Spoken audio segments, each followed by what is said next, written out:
আজ সমাজে পাপকেই বানানো হয়েছে ট্রেন্ড। আপনি যদি বলেন কিভাবে, তখন আমি আপনাকে বলছি। যখন আজ কোনো ছেলে আসে মুখের দাড়িটা কেটে, তখন তাকে বলা হয়, হ্যাঁ তুমি তো খুবই স্মার্ট।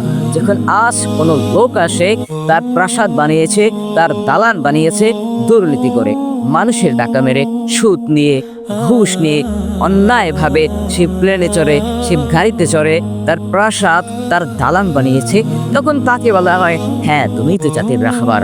তখন তাকে মানা হয় সমাজের সমাজ সংস্কারও।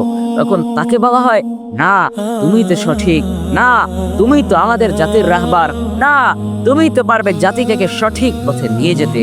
যখন আজ কোনো লোক নাইট পার্টি করে, যখন আজ কোনো লোক হারামের সাথে লিপ্ত থাকে, যখন আজ কোনো লোক ড্যান্স করে, যখন আজ কোনো লোক মাদক সেবন করে, যখন আজ কোনো লোক সমাজে খারাপ কাজ নিয়ে আনে, তখন তাকে বলা হয়, না ভাই তুমি ঠিক আছো, না তুমি সঠিক পথে হাঁটছো, না তুমি জাতির রাহবার, না তুমি তো সেই লোক যেই লোক আমাদেরকে পথ দেখাতে পারবে, তুমি তো আমাদের পথ প্রদর্শক। অর্থাৎ আজ সমাজে আজ মুসলিম 90% মুসলমান ভাবছে যে না বাম্পি হলো ট্রেক, কিন্তু নামটা হয় ভিন্নভাবে। আজ ইন্টারেস্ট মুনাফা বলা হয়, আজ নামটা শুধু ঘুরিয়ে দিয়ে বলছে না এটাই সঠিক, না এটাই হালাল, তুমি এই পথে আসো তাহলেই তুমি সঠিক পথে যেতে পারবে। হ্যাঁ, আজ ওই লোকগুলো কি সমাজের জাতির কর্ণধার বানানো হয়, যেই লোকগুলো হারাম খেয়ে, যে লোকগুলো সুদ ঘুষির উপর দাঁড়িয়ে তাদের দালান বানিয়েছে, তাদের প্রাসাদ বানিয়েছে, তারা গাড়িতে চড়ছে, তারা আকাশে উঠছে, তাদেরকেই বলা হয় তোমরা জাতির কর্ণধার। তাহলে এখন আপনি কি বলবেন যে না সমাজ এখনো সেটা ভাবছে না? হ্যাঁ, এখন সমাজ ভাবছে যে না পাপই হলো ট্রেন্ড, কিন্তু শুধুমাত্র নামটা ভিন্ন করে। শোনো হে মুসলিম সমাজ, শোনো হে মুসলিম জাতি, তোমরা যদি আজ না পারো রুখে দাঁড়াতে, তার তোমরা যদি আজ মোকাবেলা করতে না পারো, তাহলে তো আমাদের মুসলিম জাতি আরো অধঃপতনে চলে যাবে, তাহলে তো আমাদের মুসলিম সমাজ আরো অধঃপতনে চলে যাবে।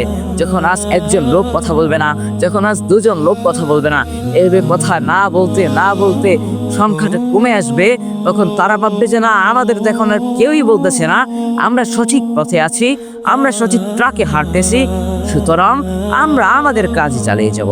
শোনো ভাই, আজ যদি তুমি কথা বলা শুরু করো, কাল অন্য কেউ শুরু করবে, তুমি আজ অন্য কাউকে শিখাবে, এভাবে করতে করতেই আমাদের সমাজ আবার সুন্দর হবে। আমরা আবার ফিরে পাবো আমাদের ইতিহাস, আমরা আবার ফিরে পাবো মুসলিমের সেই সোনালী যুগকে। যদি চাও মুসলিমের সোনালী যুগকে ফিরিয়ে আনতে, যদি চাও মুসলিমরা আবার ফিরে যা তাদের নতুন ফরম্যাটে, তাহলে শুনে রাখো, তুমি আজ শেখো হারামকে হারাম বলতে, তুমি আজ শেখো হালালকে হালাল বলতে, তুমি আজ শুরু করো খারাপকে খারাপ বলতে, ভালোকে ভালো বলতে, খারাপকে খারাপ জানতে, ভালোকে ভালো জানতে। তাহলেই হবে মুসলিমরা আবার মাথা চাড়া দিয়ে উঠবে, তাহলেই হবে আবার আমাদের সেই নতুন জাতি। যদি পারো খারাপকে খারাপ, ভালোকে ভালো, হারামকে হারাম, হালালকে হালাল জানতে।